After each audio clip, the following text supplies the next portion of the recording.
Not something to sneer at or to deride God about, pero nakakita siya ng humor, nakakita siya ng biro. At sa katotohanan, ang Diyos, pagka binasa niyo between the lines, very humorous. Halimbawa, ang Panginoong Jesus, sabi niya, pakainin niyo mga tao, libo-libo. Sabi, wala po tayong papakain. Gumawa tayo ng paraan. Sabi ko, wala pakainin ng mga tao. So, nung ang Panginoon naghimala, no? Di ba? Konting tinapay, konting isda, pinaghati-hati. Ilan ang natirang mga tira, yung mga pispis? 12 basket nung nakolekta. 12 disciples, tiki-tiki sa siguro sila ng basket na bit-bit ng mga tira. Dahil sabi nila, wala tayong ipapakain. Para ngayon, makita nila the humor of the situation, ang dami namang sobra, at sila ngayon ang nahirapang magbuhat.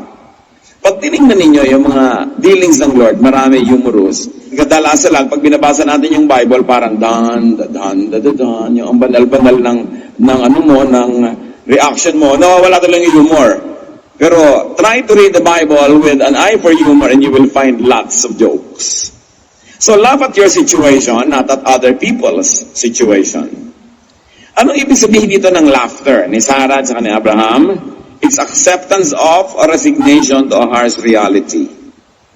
Natanggap na nila na hindi na sila magkakaanak, natanggap na nila na matanda na sila, hindi na matutupad yung pangako sa kanila ng Diyos, kaya sila natawa. Kasi pag natatanggap na natin with resignation yung mga mapapait, nawawala yung bitterness at galit natin laban doon, nagsisimula tayong mabless. Hindi lagi mong nire-resist. When you're always resisting ang nagaganap sa iyong buhay, yung tinatawag nilang kapalaran, lagi kang nagagalit sa nangyayari sa iyo, hindi ka magiging handa to see the humor in life, and you will probably not be ready to accept and receive the blessing. The laughter here means a capacity for happiness in spite of the impossibility or the seeming impossibility of the promise, in spite of their situation, natawa sila. Kaya pa rin nilang tumawa. Hindi sila galit sa mundo. And the laughter here means a conditioning of oneself to be happy or at least to be cheerful. If you cannot be happy, you can at least be cheerful. Magkaiba naman yun eh. Hindi yung unhappy ka na nga, tapos grumpy ka pa, at pagtapos yung simangot ka pa, galit ka pa sa mundo, kahit tuloy may nakakatawa, hindi ka natatawa. Dahil hinanda mo na yung sarili mo na huwag matawa, kaya nagagalit ka pa sa natatawa. Laugh at your life. Life at the seasons of your life. Yung mga season ng buhay natin, panapanahon yan. Your season could be a very nice one. Your season could be a very difficult one. Ecclesiastes 3:1-4, everything on earth has its own time and its own season. There's a time for birth and death, planting and reaping, for killing and healing, destroying and building, for crying and laughing, weeping and dancing. Nothing is permanent. Pagka masaya ka, magsaya ka. Dahil hindi naman laging masaya ang buhay. Ngayon, pag hindi ka magsaya ka rin. Dahil alam mo, hindi permanent yung unhappiness mo, mapapalit lang din yun, sasaya ka rin. Now, if you want to be sad, nung masaya ka na, sad ka pa rin. Dahil mo, naku, ang kasunod nito, sadness. So, habang masaya ka, dapat fast forward mo na yung sadness mo. Tapos, nung sad ka pa rin, hindi ka rin kahit kailan sasaya. It's a matter of choice. Nasa choice mo yan. Merong ikinalulungkot na wala silang kabiyak. Merong may ikinalulungkot na meron silang kabiyak. Pwede mo nang ikasaya na wala. Dahil may advantage yun. Pero mo ikasayang meron, it's your decision. Nothing is permanent. Change is always happening. So watch for changes and the relief that transitions bring. Lahat ng pagbabago, may ibinibigay na relief yan. Hindi lang discomfort. Kailangan i-develop mo yung mata mo, kapatid, na makita yon. Di ba pag may threat of destruction and famine, you are scared, say, you will laugh. Tinatakot ka ng buhay na maghihirap ka, tatanda ka, magkakasakit ka, you will laugh. Yung Proverbs 31 lady, you will laugh at the days to come. Yun ang sinasabi. And you won't be afraid of wild animals. They will no longer be fierce, and your rocky fields will become friendly. Your home will be secure, and your sheep will be safe. You will have more descendants, and there are blades of grass on the face of the earth. you will live a long life, and your body will be strong until the day you die. This is the hope of somebody who believes in God. This is the promise that people who believe in God will always hold on to, no matter how bleak the present time is. Kaya sabi niya, in times of war and famine, in times of threats of destruction, you will laugh. Meron tayong pwedeng pagkunan ng malalim na ligaya kahit yung katabi nating katotohanan, the immediate and the here and the now, seem to be very difficult. Because you know that God is in control and that God loves His people. Your situation will change. Or if your situation doesn't change soon enough, you can change your attitude about your situation. Dalawa lang naman ang pwedeng magbago. Nagbago yung sitwasyon, o binago mo ang iyong pananaw. Katulad nung grape na hindi maabot-abot ng bear, yung sour grape. Inaabot niya yung grape, hindi niya maabot. Sabi niya, di bali, maasim naman. Huwag na lang. Pinalitan niya yung attitude niya para hindi siya mangkot. Yun tinatawag na sana naman. Sabi mo, hindi ka ba niligawan ng lalaking yan? Wala namang kwenta, mukhang tamad. Sour grape, di ba? Kahit natamad, bubuhayin mo, iligawan ka lang. No? Pero sour grape ka lang dyan. Defense mechanism natin yun. Bakit mo naman papalungkotin yung sarili mo sa nakakalungkot na sitwasyon na nga? Umimbento ka ng paraan para sumaya. It is your duty to yourself. We have to cope. At mga kapatid, yung mga ibang tao, yung mga coping mechanisms nila, huwag nating maliitin, huwag nating masamain when people are just trying to cope. Kung isa may nagtatawa na ang lakas, naiinis agad yung mga manang. Iirapan agad yung nagtatawa na ng malakas. Ano man ang malay mo, 30 araw na siya umiiyak, ngayon lang siya gumawa ng kaligayahan, o kaya umiimbento kahit hindi totoo para panlapitan man lang siya ng kaligayahan, siya ay naglalagay ng pain, tumatawa siya, tapos magagalit ka pa sa kanya. Meron pa nga na isang babae na kung magbihis talaga, hindi mo malaman kung planet man o kung clown o anghel, no? May mga conservative na women sa church, pinagsabihan siya. Niya, sister, bakit naman ganyan ka magdamit? Hindi nakaka-glorify ka, Lord. Hindi daw nakaka-glorify. Alam niyo, sabi ng kapatid natin na yun, ito na lang ang kaligayahan kong natitira sa buhay. Kung alam niyo lang pinagdaanan kong pait at hirap, dito na lang ako sumasaya, papakialaman niyo pa ako. So mula nun, hindi na siya binyadge. Basta naman hindi malaswa yung damit mo, yung iba naman kasi pati pananamit ng kapwa, pinapakialaman. Ano ba naman itong babaeng ito? Laki-laki ng ribbon sa ulo. Di ba? Mabuti kung may kahon pa rin at ribbon nasa ulo. Masaya siya. Hindi ka naman inaano. Hindi mo alam ang ginagawa ng tao. Kung minsan may kain ng kain, meron naman, magpa-party. Ang hirap-hirap na nga niya, nagpa-party pa. Hindi mo alam yun na lang ang kaisa-isa niyang taya para sumaya siya, para makakope siya sa situation. We all cope. So you don't trivialize the mechanisms of people when they try to cope with loneliness and with sadness. Now, what's the wonder of laughter? Laughter is not only the best medicine, it is also the best defense and offense against tragedy. Pag kaya mong tumawa sa anumang bagay, hindi ka maitutumba ng anumang bagay na yun. Proverbs 17, if you are cheerful, you feel good. If you are sad, you hurt all over. So it's your choice. Will I be cheerful? Or will I be sad? Kung minsan niya na hindi maintindihan ng napakaraming foreigner sa Pilipinas. Lubog-lubog na yung bahay, bahana. Eto na ngayon yung mga taga-dyaryo, kukuha ng picture, lahat ng tao. Baha. Tawanan pa. Kahit na nga sa patay, iyak ka, tas picture. Ngitian mo na dahil picture. Yung marunong tayo mag-cope. Di ba? Pagka napakahalagang, yan ay napakahalagang regalo sa atin ng Diyos. Kasi meron tayong 28 mahigit na bulkan na active. Tayo na mahigit 2 dosenang bagyo every year na nag-iuwi ng mga baha, mga landslide at kung ano-ano. Pagkatapos, napakarami pang mga politiko who are raping our country blind and depriving us of resources. Ang daming dapat ikalungkot sa buhay. Kung hindi tayo magiging cheerful, nagpakamatay na ang buong bayang Pilipinas. Pero hindi. We have this indomitable spirit. Kasi meron tayong cheerfulness. Meron tayong kakayahang magsaya sa konti-unti ang bagay at kaliliit ang bagay kaya nating ipag ang buhay. At yan huwag niyong palitan. Magandang karakter natin yan. Kahit minsan mukhang mababaw. No? Kahit minsan para yung lang masaya. Good pasayahin, mababaw lang. Kasi ang hirap pa, ang dami pang kailangan para sumaya. Sabi, if you are cheerful, you feel good. So pag hindi kayo masaya, huwag kayo magmukmok. Humanap kayo na ikakasaya, palitan nyo unang-una expression ng mukha nyo. Kasi yung expression ng mukha nyo, magnet yan. Pag nakasimangot yan, sa palagay nyo, anong tinatawag niya? Diba? Kalungkutan. So kailangan mag-drawing ka ng ngiti sa iyong mga labi. Kahit hindi yung totoo sa iyong puso, mamaya magiging totoo na yun kasi tatablan ka ng sarili mong pagtatawa dyan.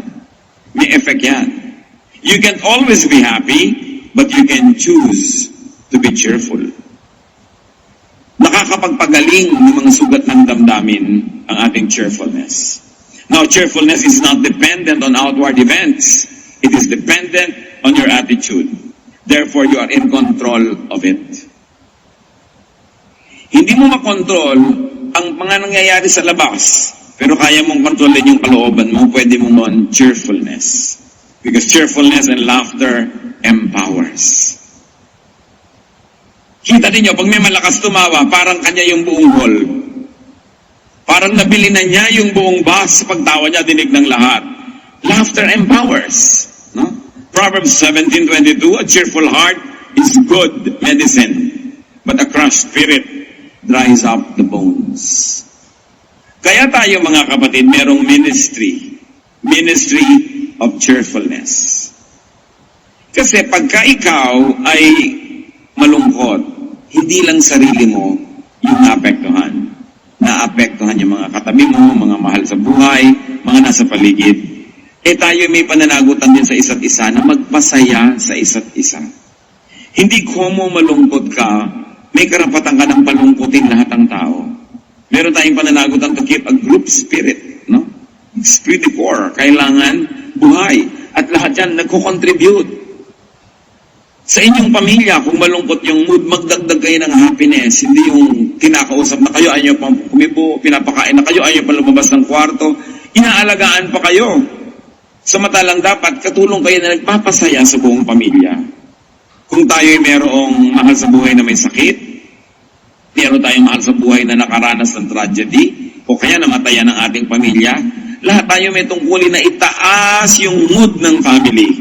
Hindi pababain pa yon. We should contribute, no, to the improvement of the atmosphere. Cheerfulness is self-help. Pag ang sarili mo ay pinapasaya mo, naiinip ka, it's self-help. Isang mga kalaban ng tao, inip. Lalo kung medyo may edad ka na ng konti o wala ka masyadong ginagawa, naiinip ka, anong gagawin mo? Kailangan you should cheer yourself up. Kaya yung mga iba, anong nangyayari pag naiinip, umiimbento ng mga bisyo, nagda-drugs, naglalasing, o kaya kung ano-anong sinusuot ng mga panganib, mga thrill, lahat ng problema ang nagiging bunga. Hindi lang tuloy inip yung nagiging problem, nagkakaroon pa ng crisis, nagkakaroon pa ng tragedy. Cheerfulness is first aid. At may mga tao na kung nagkakasagutan sila, nagkakainisan, kung may pumasok lang na isang nakakatawang bagay at pareho silang tumawa, solve na yung problem, hindi na lalaki yung gulo. Kasi yung pagtawa, nakaka-break yan ng momentum ng pag-aaway eh. Pag may nakakatawa, kaya kung minsan nag-aaway kayo, may isang kaibigan kayong kengkoy, pinapatawa kayo, nagagalit ka, huwag kang magpatawa dyan. Buti nga pinapatawa ka. Diba? At kung kaya mong tumawa, tawanan mo. Kung hindi, imbentohan mo ng tawa, masisira yung atmosphere of gloom at maaaring napakalaking pag-aaway ang hindi matutuloy dahil lang nagtawanan kayo. Cheerfulness is surgery. It can take off a part of your life that is undesirable or that is horrible. Pagka nagkaroon kayo ng katuwaan, cheerfulness is antidote. Kasi pag marami kang naipon na happiness and cheer in your life, kayang-kaya mong tumanggap ng mga hirap dahil maraming nakadeposit na positive, maraming mang ma-withdraw na negative, ang natira pa rin maraming positive. So cheerfulness is defense and offense. It is a powerful survival mechanism. Kaya pag may tawa ng tawa, huwag yung pigilin. Huwag yung lagi yung sinisikil yung tawa ng tawa. Dahil musika sa tenga natin yung laughter. Nakakahawa nga yan eh, yung tawa. Subukan ninyo, maglagay kayo sa iPad nyo, kaya maglagay kayo sa recorder, maglagay kayo sa computer nyo ng mga tawa. Yung talagang tawang parang gumugulog sa sahig yung tumatawa, makinig ka lang, natatawa ka na rin. Lagyan nyo kaya ng panaghoy. Ang i-recording nyo, yung mga iyak. Hindi nyo, may talab din sa inyo yan. Pinipili nyo kung anong dinidinig. Pinipili nyo kung anong pinapapasok sa tenga, kasi pagpasok sa tenga, pumapasok sa brain. Pagkapasok dyan, brain na eh. Kaya inaabangan nyo kung ano ang magandang pwedeng papasukin at makaka-effect sa inyo. Psalm 35, 27-28, Let all who want to win be happy and joyful. From now on, let them say, The Lord is wonderful. God is glad when all goes well for His servant. Then I will shout all day, Praise the Lord God, He did what was right. Pero ang mahalaga dyan yung sinasabi, if you want to win, be happy, be joyful. Yung palang premyo na. So find the bright, light, funny side of things. Lahat ng bagay has at least two sides. Gusto nyo mag-enroll, hindi kayo naka-enroll. May funny side din yun. Mag-e-exam kayo sa board, hindi kayo pumasa. May funny side din yun. There is also something that could be cheerful about. Kung hahanapin nyo lang, laging at least two sides yan. So dapat ang hinahanap nyo yung magpapasaya, hindi yung magpapalungkot. Proverbs 15:30. A little smile makes you happy, and good news makes you wrong. So minister with your smile and with your cheerfulness.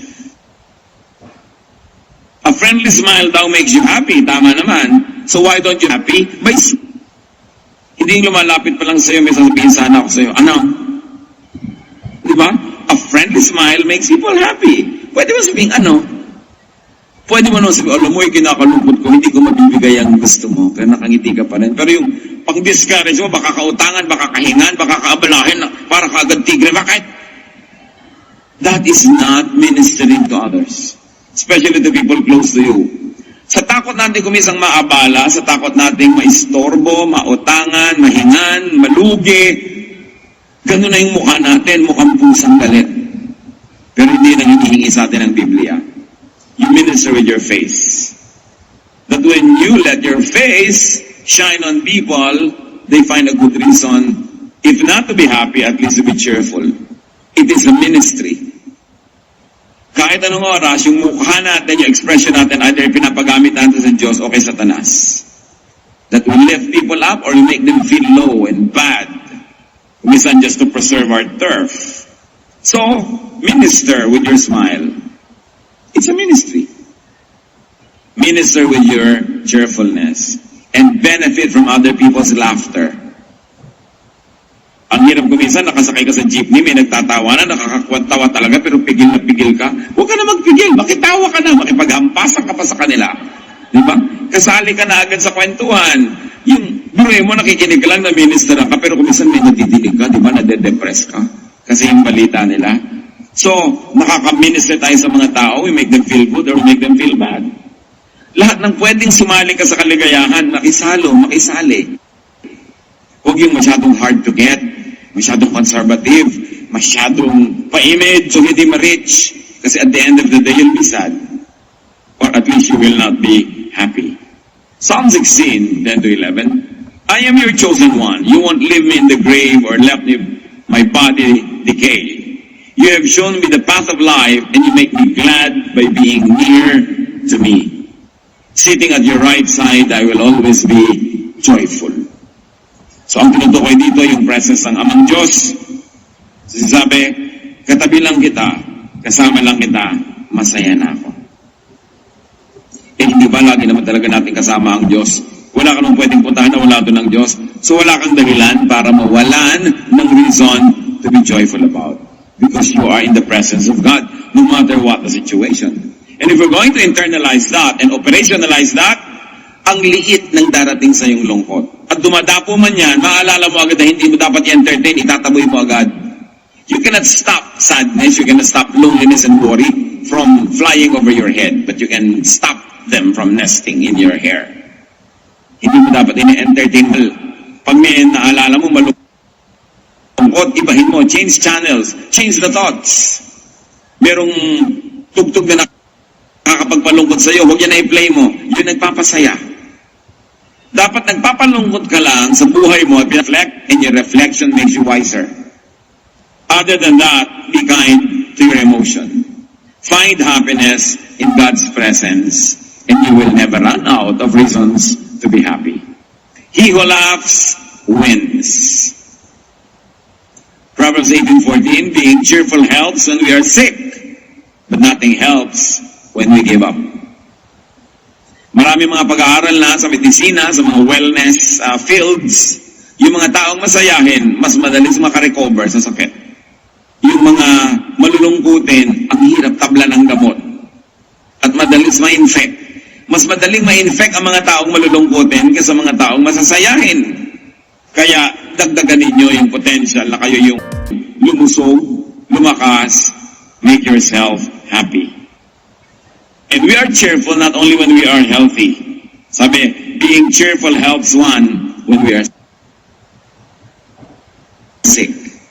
So kahit may sakit ka, maghanap ka ng ikakasaya. Diba, mga hospital na magaganda mga painting, masasaya mga scenery yung nasa room para ma-lift up ang iyong spirit, para sumaya-saya ka. Ano ang mapapala mo pag nagmukmo ka? Ano ang mapapala mo kung naninimangot ka? Pati mga tao, iwasan ka. So nababawasan yung potential that happiness be brought into your life. Happiness brings out laughter. But in turn, laughter can induce happiness. Ito yung sinasabi natin kanina. Pag masaya ka, matatawa ka. Pero kung hindi ka masaya, magtatawa ka, mamaya sasaya ka na rin. Kailangan gumawa ka ng paraan para makawala ka dun sa lungkot at yung pagtawa ang isang mabisang paraan. Psalm 126, 1-2. It seemed like a dream when the Lord brought us back to the city of Zion. We celebrated with laughter and joyful songs. So laughter is a celebration. Create and join activities and situations that induce and release laughter. Manood ng comedy imbes ng tragedy o lalo na imbes ng horror. Bakit ka naman magbabayad para tumaas ang presyon, para matakot, para kilabutan, para nervyusin? Masama sa katawan yun. Kailangan merong nakakatawa. Kung meron kayong mga paboritong pelikula na talagang natatawa kayo, replay lang, replay ng replay. Hindi naman nawawala ng talab yun. Pero ang nakikita ko maraming nire-replay ng mga tao, yung drama. Yung nakakaiyak, ito iiyak na naman siya sa part na yun. In fact, magsisimula na siyang manood, may katabi pang isang kahon na Kleenex. Pero ipapayakin mo ang sarili mo, nakakadrain yan. Kaya, maganda yung gift na meron kayong kaibigan na may sense of humor. No? Lagi yung iimbitahin yun. Sasama kayo sa tao na may sense of humor, masigla, masayahin, kaysa yung mga taong laging malungkot. Samahan nyo lang yun to minister to them, but do not go with them too often dahil baka kayo madamay at kayo mahawa sa kanilang mga negative na pananaw sa buhay. Proverbs 15:13, happiness makes you smile, sorrow can crush you. Kaya naman tayo dapat gumagawa ng paraan para ang pamilya natin mapasaya, hindi mapalungkot. Pinag-aaral ka, mag-aaral ka para sa oras ng graduation, kasama ka sa marcha, masaya. Diba? Ikaw naman na padre de pamilya, maging tapat ka sa iyong asawa dahil napakaraming tragedy ng pamilya dahil itong si lalaki naglaro ng apoy. Or paminsan-minsan si babae, pero mas masyadong bihira. Ang dalas-dalas yung tatay. 85% yata ng kalungkutan ng pamilya madalas galing doon sa tatay. No? Dahil siya itong kuminsan na yun ng babae, nagkaroon ng ganun mga problema, kung ano-ano, may nagbisyo. Ngayon, kung anak pa yung problema rin, pero mga 30-40% lang yun eh. Ang mag-asawa, kahit anong problema, kaya nilang harapin habang hindi pa yung asawa ang problema. Kahit ano yan, basta yung mag-asawa united, na haharap nila lahat. Ang mahirap pag yung asawa mo na ang problema mo.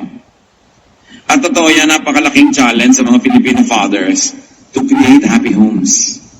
Dahil malaga ang dami-dami, this is scientific study na ang pinagmumula ng pinakamalalaking sobrang mga kalungkutan pagka yung tatay nagbisyo o ng babae. Yun lang naman eh. Kung yung walang hanap buhay, walang maipakain sa pamilya, nagagawa niya ng paraan eh. Diba? Pero ang mahirap yung talaga nagtataksil sa asawa, ang laking problema dinadala niyan. And you torture one another. So you have a ministry to one another. Maging tapat ka sa iyong asawa, maging tapat ka sa iyong magulang. Huwag kang magloko sa iyong mga pag-aaral. Babae ka, huwag ka munang magpakalat-kalat kung saan-saan and reserve your pregnancy after marriage. Hindi ang aga-aga nangyayari, nahihirapan yung buong kamag-anak mo. Lahat tayo may pananagutan sa isa't isa. At meron tayong kontribusyon dapat na kaligayahan sa pamilya, sa community, sa bansa. Hindi ang kontribusyon natin, kalungkutan nila, pag-aalala, problema, kahihiyan. Dapat siniserious natin that we must be positive contributors to our families. Happiness is a gift from the outside. Cheerfulness is an attitude from within. So kung wala ka ng gift from the outside, begin from within you kasi kaya mo yun to be cheerful. Happiness you receive, cheerfulness you create. Happiness brings cheer. Cheerfulness extracts happiness from the universe. Yung mga cheerful, palangiti, mga pag-imbento ng kasiyahan, nakakatas nila ang mga planeta at nakakakuha sila ng kaligayahan mula doon. Kailangan marunong tayo ng ganong skill to extract happiness from any situation because you have a cheerful attitude. So laugh and be happy. You are fearfully and wonderfully. How much do you want to be happy? Kanina, tinanong ko kayo, how happy are you? 1 to 10. You'll be surprised. Many people are not really happy. Or at least they think so. Meron tayong gawin. Hindi ka pala happy, umimbento ka ng kasiyahan. Be happy, be cheerful, do something. Lift yourself up. Magsaya, magpasaya. Dapat meron ka talagang happiness project. Ang dami nating project sa buhay eh. May project ka ba na sumaya? May project ka ba kung paano mo papasayahin pa ang iyong asawa? Iniisip mo ba yan? Paano ko pa siya papasayahin? May project ba tayo para, paano ko papasayahin ang mga bata, ang mga anak ko? Is that enough na pinapakain ko sila, pinag-aaral ko? Paano ko sila papasayahin? Mga anak, may project ba kayo? Paano ko papasayahin ang aking magulang? Minsan ang dami yung project, paano ko papasayahin ang girlfriend ko, boyfriend ko, pero yung mga magulang, nakakalimutan. Kailangan, paano ko papasayahin ang parents? At eto pa mga kapatid, paano natin papasayahin yung mga grandparents, yung mga lolo at lola? Mga nabiyuda ka partner sa buhay, paano natin sila lalong paparamdamin na welcome sila at kasama sila at hindi sila nag-iisa? Paano natin bibigyan pa ng kulay, sigla yung mga nalalabing panahon nila dito sa lupa? Meron tayong pananagutan sa isa't isa. Pero para nyo magawa yon, pasayahin nyo muna ang sarili nyo because you cannot give what you do not have. Kung ang tingin nyo sa sarili nyo ay kayo malulungkutin, baguhin nyo yan. Hindi yan ang gusto ng Diyos para sa inyo. Tsaka sigurado may nadadamay. Magpasaya tayo, pasayahin natin ang buhay para dumadating man yung mga hirap, dumadating man yung mga hindi natin maiiwas sa mga pagsubok. Maraming reserve of goodwill, reserve of happiness and cheerfulness inside of us so we will survive because God likes us to prevail. God likes us to be victorious. Ama namin sa langit, suliin mo po kami. Kayo nakakakita kung sino sa amin ang mga malulungkot, generally speaking. Ituro mo sa amin at ipakita mo sa amin, Lord, ang pinagmumula ng mga lungkot ng buhay namin at kung ano ang mga attitude, ugali, asal, behavior namin na lalong nagpapalala sa mga lungkot na ito, nagpapatagal, nagpapalalim. Turuan mo, Lord, to have a positive disposition, to have a victorious attitude, and to win over the works of darkness in our lives. Because we believe, Lord, that unhappiness doesn't come from you. Sadness, sorrow doesn't come from you. It comes from the enemy who prowls around like a roaring lion looking someone to devour. Teach us to be watchful, teach us to be wise, and to reject the advances of the evil one to make us sorrowful. Turuan mo